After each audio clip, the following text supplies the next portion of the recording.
ಆಕಾಶವಾಣಿ ಪ್ರದೇಶ ಸಮಾಚಾರ ಓದುತ್ತಿರುವವರು ಸಹನಾ. ಮುಖ್ಯಾಂಶಗಳು. ಮೈಸೂರಿನಲ್ಲಿ ಹೀಲಿಯಂ ಗ್ಯಾಸ್ ಸಿಲಿಂಡರ್ ಸ್ಫೋಟ ಪ್ರಕರಣ, ಮೃತರ ಕುಟುಂಬಕ್ಕೆ 5 ಲಕ್ಷ ರೂಪಾಯಿ ಪರಿಹಾರ ಘೋಷಿಸಿದ ಸರ್ಕಾರ. ಬಳ್ಳಾರಿ ಗಲಭೆ ಪ್ರಕರಣ, 26 ಆರೋಪಿಗಳಿಗೆ ನ್ಯಾಯಾಂಗ ಬಂಧನ, ಸಿಬಿಐ ತನಿಖೆಗೆ ಎಚ್ಡಿ ಕುಮಾರಸ್ವಾಮಿ ಆಗ್ರಹ. ಬೆಂಗಳೂರಿನಲ್ಲಿ ಓಂ ಶಕ್ತಿ ಭಕ್ತರ ಮೇಲೆ ಕಲ್ಲು ತೂರಾಟ ಪ್ರಕರಣ, 3 ಅಪ್ರಾಪ್ತರು ಪೊಲೀಸರ ವಶಕ್ಕೆ. ವಾಣಿಜ್ಯ ತೆರಿಗೆ ಅಧಿಕಾರಿಗಳ ಕಾರ್ಯಾಚರಣೆ, 1,464 ಕೋಟಿ ರೂಪಾಯಿ ವಂಚನೆಯ ವಹಿವಾಟು ಪತ್ತೆ. ಮೈಸೂರು ಅರಮನೆಯ ಬಳಿ ಹೀಲಿಯಂ ಗ್ಯಾಸ್ ಸಿಲಿಂಡರ್ ಸ್ಫೋಟಗೊಂಡು ಮೃತಪಟ್ಟವರ ಕುಟುಂಬಕ್ಕೆ ಮುಖ್ಯಮಂತ್ರಿ ಸಿದ್ದರಾಮಯ್ಯ 5 ಲಕ್ಷ ರೂಪಾಯಿ ಪರಿಹಾರ ಘೋಷಿಸಿದ್ದಾರೆ. ಮೈಸೂರಿನಲ್ಲಿ ಸುದ್ದಿಗಾರರೊಂದಿಗೆ ಮಾತನಾಡಿದ ಅವರು, ನಾಳೆ ಮುಖ್ಯಮಂತ್ರಿಯಾಗಿ ಮಾಜಿ ಮುಖ್ಯಮಂತ್ರಿ ದೇವರಾಜ್ ಅರಸು ಅವರ ದಾಖಲೆ ಮುರಿಯುತ್ತಿರುವ ಬಗ್ಗೆ ಸಂತಸ ವ್ಯಕ್ತಪಡಿಸಿದ್ದಾರೆ. ಇಬ್ಬರು ಒಂದೇ ಜಿಲ್ಲೆಯಿಂದ ಬಂದವರು ಎಂದು ತಿಳಿಸಿದ್ದಾರೆ. ಇದೇ ವೇಳೆ ಬಳ್ಳಾರಿ ಗಲಭೆ ಕುರಿತಂತೆ ಪ್ರತಿಕ್ರಿಯಿಸಿದ ಅವರು, ಸಿಐಡಿ ತನಿಖೆ ಬಗ್ಗೆ ನಾಳೆ ಗೃಹ ಸಚಿವ ಡಾ ಜಿ. ಪರಮೇಶ್ವರ್ ಅವರೊಂದಿಗೆ ಚರ್ಚಿಸಿ ಅಂತಿಮ ತೀರ್ಮಾನ ಕೈಗೊಳ್ಳಲಾಗುವುದು ಎಂದು ಹೇಳಿದ್ದಾರೆ. ಬಳ್ಳಾರಿಯಲ್ಲಿ ಗುಂಡಿನ ಚಕಮಕಿಯಿಂದ ಕಾಂಗ್ರೆಸ್ ಕಾರ್ಯಕರ್ತನ ಸಾವಿನ ಪ್ರಕರಣಕ್ಕೆ ಸಂಬಂಧಿಸಿದಂತೆ ಜನಪ್ರತಿನಿಧಿಗಳ ನ್ಯಾಯಾಲಯ 26 ಮಂದಿಗೆ ನ್ಯಾಯಾಂಗ ಬಂಧನ ವಿಧಿಸಿದೆ. ಬಳ್ಳಾರಿಯಿಂದ ಆರೋಪಿಗಳನ್ನು ಈಗಾಗಲೇ ಬೆಂಗಳೂರಿಗೆ ಕರೆತಂದು ನ್ಯಾಯಾಲಯದ ಮುಂದೆ ಹಾಜರುಪಡಿಸಲಾಗಿದೆ. ಆರೋಪಿಗಳನ್ನು ಬೆಂಗಳೂರು ಕೇಂದ್ರ ಕಾರಾಗೃಹಕ್ಕೆ ಸ್ಥಳಾಂತರಿಸಲಾಗುವುದು ಎಂದು ಪೊಲೀಸರು ತಿಳಿಸಿದ್ದಾರೆ. ಬಂಧಿತರಲ್ಲಿ 11 ಬಿಜೆಪಿ ಕಾರ್ಯಕರ್ತರು, 10 ಕಾಂಗ್ರೆಸ್ ಕಾರ್ಯಕರ್ತರು ಸೇರಿದ್ದಾರೆ. ಈಗಾಗಲೇ ಕಾಂಗ್ರೆಸ್ ಶಾಸಕ ನಾರಾ ಭರತ್ ರೆಡ್ಡಿ, ಜನಾರ್ದನ್ ರೆಡ್ಡಿ, ಶ್ರೀರಾಮುಲು ಅವರ ಗನ್ಮ್ಯಾನ್ಗಳನ್ನು ಬಂಧಿಸಲಾಗಿದೆ. ಪ್ರಕರಣಕ್ಕೆ ಸಂಬಂಧಿಸಿದಂತೆ ಒಟ್ಟು 9 ಗನ್ಮ್ಯಾನ್ಗಳನ್ನು ಬಂಧಿಸಲಾಗಿದ್ದು, ಪೊಲೀಸರು ತನಿಖೆ ನಡೆಸುತ್ತಿದ್ದಾರೆ. ಬಳ್ಳಾರಿಯಲ್ಲಿ ನಡೆದ ಗಲಭೆ ಹಾಗೂ ಕಾಂಗ್ರೆಸ್ ಕಾರ್ಯಕರ್ತನ ಹತ್ಯೆ ಪ್ರಕರಣಕ್ಕೆ ಸಂಬಂಧಿಸಿದಂತೆ ಸರ್ಕಾರದ ವಿರುದ್ಧ ಕೇಂದ್ರ ಸಚಿವ ಎಚ್ಡಿ ಕುಮಾರಸ್ವಾಮಿ ಅಸಮಾಧಾನ ವ್ಯಕ್ತಪಡಿಸಿದ್ದಾರೆ. ಬೆಂಗಳೂರಿನಲ್ಲಿಂದು ಸುದ್ದಿಗಾರರೊಂದಿಗೆ ಮಾತನಾಡಿದ ಅವರು, ಪ್ರಕರಣದ ತನಿಖೆಯಲ್ಲಿ ಹಲವು ಅನುಮಾನಗಳು ಹಾಗೂ ಗಂಭೀರ ಲೋಪಗಳಿದೆ ಎಂದು ತಿಳಿಸಿದ್ದಾರೆ.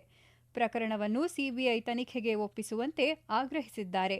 ಸಿಬಿಐ ತನಿಖೆ ಹೊರತುಪಡಿಸಿ ಉಳಿದ ಯಾವುದೇ ತನಿಖೆಯಿಂದ ನ್ಯಾಯ ಸಿಗುವುದಿಲ್ಲ ಎಂದು ಅಭಿಪ್ರಾಯಪಟ್ಟಿದ್ದಾರೆ. ಗಲಭೆ ಪ್ರಕರಣದಲ್ಲಿ ಬಳ್ಳಾರಿ ಪೊಲೀಸ್ ವರಿಷ್ಠಾಧಿಕಾರಿಯನ್ನು ಮಾತ್ರ ಅಮಾನತು ಮಾಡಲಾಗಿದೆ.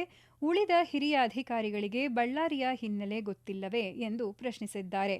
ಜನಾರ್ದನ ರೆಡ್ಡಿಗೆ ಬಳ್ಳಾರಿ ಪ್ರವೇಶಕ್ಕೆ ಅನುಮತಿ ನೀಡಿದ ಬಳಿಕ ಎಷ್ಟು ಗಲಭೆಗಳು ನಡೆದಿವೆ ಎಂಬುದನ್ನು ಸರ್ಕಾರ ಬಹಿರಂಗಪಡಿಸಬೇಕು ಎಂದು ಆಗ್ರಹಿಸಿದ್ದಾರೆ. Regarding January 1st, what has happened in Ballari, totally state government failed in maintaining law and order situation. I take question to Deputy Chief Minister. After Supreme Court given permission to Janardhan Reddy to enter Ballari, almost all 1.5 years over. In last 1.5 years, how much bad incident took place? You please explain to the people. My demand, if truth has to come properly, it has to hand it over to the CBI to inquiry.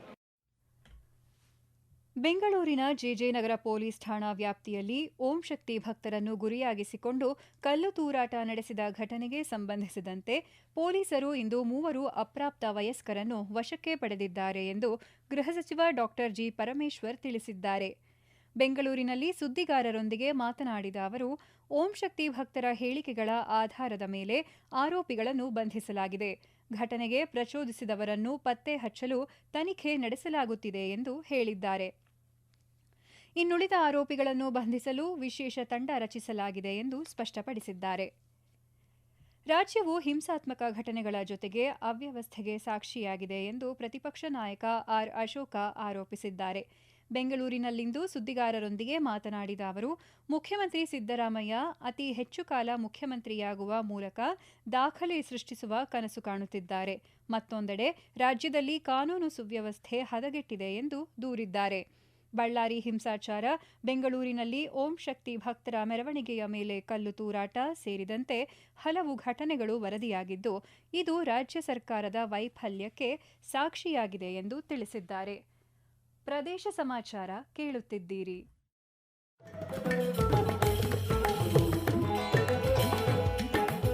ನಮ್ಮ ಎಲ್ಲಾ ರಾಷ್ಟ್ರೀಯ ವಾರ್ತೆಗಳು ಹಾಗೂ ಪ್ರದೇಶ ಸಮಾಚಾರ ಈಗ Akashvani news Kannada YouTube ಚಾನೆಲ್ನಲ್ಲಿ ಲಭ್ಯ. ನಮ್ಮ ಎಕ್ಸ್ ಖಾತೆ ಮತ್ತು ಇನ್ಸ್ಟಾಗ್ರಾಂ ಖಾತೆ ಆಕಾಶವಾಣಿ ನ್ಯೂಸ್ ಕನ್ನಡ. ಹೆಚ್ಚಿನ ಮಾಹಿತಿಗಾಗಿ ನಮ್ಮ ಫೇಸ್ಬುಕ್ ಖಾತೆ ಆಕಾಶವಾಣಿ ವಾರ್ತೆ ಕನ್ನಡವನ್ನು ಅನುಸರಿಸಿ.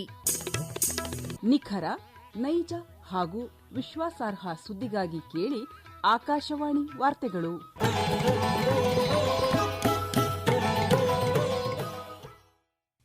ವಾಣಿಜ್ಯ ತೆರಿಗೆ ಅಧಿಕಾರಿಗಳು ರಾಜ್ಯದಲ್ಲಿ ನಡೆಸಿದ ಬೃಹತ್ ಅಂತಾರಾಜ್ಯ ಕಾರ್ಯಾಚರಣೆಯಲ್ಲಿ 1,464 ಕೋಟಿ ರೂಪಾಯಿಗಳ ವಂಚನೆಯನ್ನು ಪತ್ತೆಹಚ್ಚಲಾಗಿದೆ.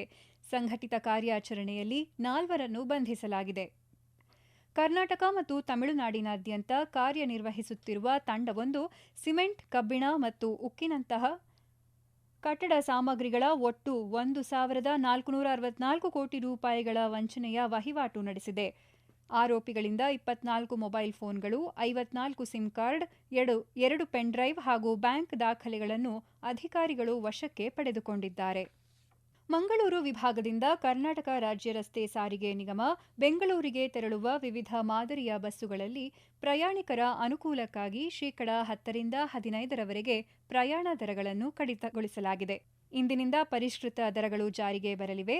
ಅಂಬಾರಿ ಉತ್ಸವ ಮಂಗಳೂರಿನಿಂದ 1,350 ರೂಪಾಯಿ, ಉಡುಪಿಯಿಂದ 1,460 ಮತ್ತು ಕುಂದಾಪುರದಿಂದ 1,510 ರೂಪಾಯಿಗೆ ಇಳಿಸಲಾಗಿದೆ. ಪಲ್ಲಕ್ಕಿ ಮಂಗಳೂರಿನಿಂದ 950 ರೂಪಾಯಿ ಮತ್ತು ಕುಂದಾಪುರದಿಂದ 1,100 ರೂಪಾಯಿಗೆ ಇಳಿಸಲಾಗಿದೆ. ರಾಜಹಂಸ ಮಂಗಳೂರಿನಿಂದ 650 ರೂಪಾಯಿ ಮತ್ತು ಕುಂದಾಪುರದಿಂದ 750 ರೂಪಾಯಿಗೆ ಇಳಿಕೆಯಾಗಿದೆ. ಸರ್ಕಾರ ವಿದ್ಯುತ್ ಮಗ್ಗಗಳ ಮೀಸಲಾತಿ ಅಧಿನಿಯಮವನ್ನು ಜಾರಿಗೆ ತರುವ ಮೂಲಕ ನೇಕಾರರ ಹಿತರಕ್ಷಣೆ ಮಾಡಬೇಕು ಎಂದು ಒತ್ತಾಯಿಸಿ ದೊಡ್ಡಬಳ್ಳಾಪುರದಲ್ಲಿ ವಿವಿಧ ನೇಕಾರರ ಸಂಘಟನೆಗಳು ದೊಡ್ಡಬಳ್ಳಾಪುರ ಬಂದ್ಗೆ ಕರೆ ನೀಡಿ ಪ್ರತಿಭಟನಾ ಮೆರವಣಿಗೆ ನಡೆಸಿತು. ಬಂದ್ಗೆ ವಿವಿಧ ಸಂಘಟನೆಗಳು ಹಾಗೂ ನೇಕಾರರು ಬೆಂಬಲ ವ್ಯಕ್ತಪಡಿಸಿದ್ದರೂ ಮಿಶ್ರ ಪ್ರತಿಕ್ರಿಯೆ ವ್ಯಕ್ತವಾಯಿತು. ವಿದ್ಯುತ್ ಮಗ್ಗಗಳ ನೇಕಾರರು ತಯಾರಿಸಿದ ಸೀರೆಗಳನ್ನು ಮಗ್ಗದಲ್ಲಿ ಹೆಚ್ಚಿನ ಪ್ರಮಾಣದಲ್ಲಿ ತಯಾರಿಸಿ ಕಡಿಮೆ ಬೆಲೆಗೆ ಮಾರಾಟ ಮಾಡುತ್ತಿರುವುದರಿಂದ ನೇಕಾರರು ನಷ್ಟ ಅನುಭವಿಸುತ್ತಿದ್ದಾರೆ. ಮಗ್ಗಗಳ ಸೀರೆ ತಯಾರಿಕೆ ನಿಲ್ಲಬೇಕು, ವಿದ್ಯುತ್ ಮಗ್ಗಗಳ ಮೀಸಲಾತಿ ಅಧಿನಿಯಮವನ್ನು ಜಾರಿಗೆ ತರುವ ಮೂಲಕ ಬಿಕ್ಕಟ್ಟನ್ನು ಸರಿಪಡಿಸಲು ಸರ್ಕಾರ ಮಧ್ಯಪ್ರವೇಶಿಸಬೇಕು ಎಂದು ನೇಕಾರರು ಮನವಿ ಸಲ್ಲಿಸಿದ್ದಾರೆ. ಗದಗ ಬೆಟಗೇರಿ ನಗರಸಭೆ ವ್ಯಾಪ್ತಿಯಲ್ಲಿ ಸರ್ಕಾರದ ಸೌಲಭ್ಯಗಳನ್ನು ತಲುಪಿಸುವ ಉದ್ದೇಶದಿಂದ ಸ್ಥಿರ ಬೀದಿ ಬದಿ ವ್ಯಾಪಾರಸ್ಥರ ಸಮೀಕ್ಷೆ ಕಾರ್ಯ ಕೈಗೊಳ್ಳಲಾಗುತ್ತಿದೆ. ಸಮೀಕ್ಷೆ ವೇಳೆ ಅರ್ಹ ಸ್ಥಿರ ಬೀದಿ ಬದಿ ವ್ಯಾಪಾರಸ್ಥರು ತಮ್ಮ ಅಗತ್ಯ ದಾಖಲಾತಿಗಳನ್ನು ಹಾಜರುಪಡಿಸಿ ಸಮೀಕ್ಷೆಗೆ ಸಹಕರಿಸುವಂತೆ ಗದಗ ಬೆಟಗೇರಿ ನಗರಸಭೆ ಪೌರಾಯುಕ್ತ ರಾಜಾರಾಂ ಪವಾರ್ ತಿಳಿಸಿದ್ದಾರೆ. ವಿವಿಧ ಸಮಸ್ಯೆಗಳಿಂದ ನೊಂದು ಠಾಣೆಗೆ ಬರುವ ಸಾರ್ವಜನಿಕರಿಗೆ ಪೊಲೀಸ್ ಅಧಿಕಾರಿಗಳು ನ್ಯಾಯ ಒದಗಿಸುವ ಮೂಲಕ ಇಲಾಖೆಯ ಮೇಲಿನ ನಂಬಿಕೆಯನ್ನು ಉಳಿಸಿಕೊಳ್ಳಬೇಕು ಎಂದು ಕೋಲಾರದ ನೂತನ ಜಿಲ್ಲಾ ಪೊಲೀಸ್ ವರಿಷ್ಠಾಧಿಕಾರಿ ಕನಿಕಾ ಸಕ್ರಿವಾಲ ತಿಳಿಸಿದ್ದಾರೆ. ಕೋಲಾರ ಜಿಲ್ಲೆಯ ಶ್ರೀನಿವಾಸಪುರ ಪೊಲೀಸ್ ಠಾಣೆಗೆ ದಿಢೀರ್ ಭೇಟಿ ನೀಡಿ ಕಾನೂನು ಸುವ್ಯವಸ್ಥೆ ಕುರಿತು ಅಧಿಕಾರಿಗಳೊಂದಿಗೆ ಚರ್ಚಿಸಿ ಬಳಿಕ ಮಾತನಾಡಿದ ಅವರು, ಠಾಣೆಗೆ ಯಾರೇ ಬಂದರೂ ಸೌಜನ್ಯದಿಂದ ಮಾತನಾಡುವಂತೆ ಪೊಲೀಸರಿಗೆ ಸಲಹೆ ನೀಡಿದ್ದಾರೆ. ಜಿಲ್ಲೆಯಲ್ಲಿ ಸಿಬ್ಬಂದಿ ಕೊರತೆ ಇದ್ದರೂ ಸಂಚಾರ ನಿಯಂತ್ರಣಕ್ಕೆ ಆದ್ಯತೆ ನೀಡಬೇಕು ಎಂದು ಹೇಳಿದ್ದಾರೆ. ಮುಂದಿನ ದಿನಗಳಲ್ಲಿ ಜಿಲ್ಲೆಯ ಎಲ್ಲಾ ಠಾಣೆಗಳಿಗೆ ಭೇಟಿ ನೀಡಿ ಪರಿಶೀಲನೆ ನಡೆಸಿ ಕಾನೂನು ಸುವ್ಯವಸ್ಥೆ ಬಲಪಡಿಸಲಾಗುವುದು ಎಂದು ತಿಳಿಸಿದ್ದಾರೆ. ಕೊನೆಯಲ್ಲಿ ಮತ್ತೊಮ್ಮೆ ಮುಖ್ಯಾಂಶಗಳು. ಮೈಸೂರಿನಲ್ಲಿ ಹೀಲಿಯಂ ಗ್ಯಾಸ್ ಸಿಲಿಂಡರ್ ಸ್ಫೋಟ ಪ್ರಕರಣ, ಮೃತರ ಕುಟುಂಬಕ್ಕೆ 5 ಲಕ್ಷ ರೂಪಾಯಿ ಪರಿಹಾರ ಘೋಷಿಸಿದ ಸರ್ಕಾರ. ಬಳ್ಳಾರಿ ಗಲಭೆ ಪ್ರಕರಣ, 26 ಆರೋಪಿಗಳಿಗೆ ನ್ಯಾಯಾಂಗ ಬಂಧನ, ಸಿಬಿಐ ತನಿಖೆಗೆ ಎಚ್ಡಿ ಕುಮಾರಸ್ವಾಮಿ ಆಗ್ರಹ.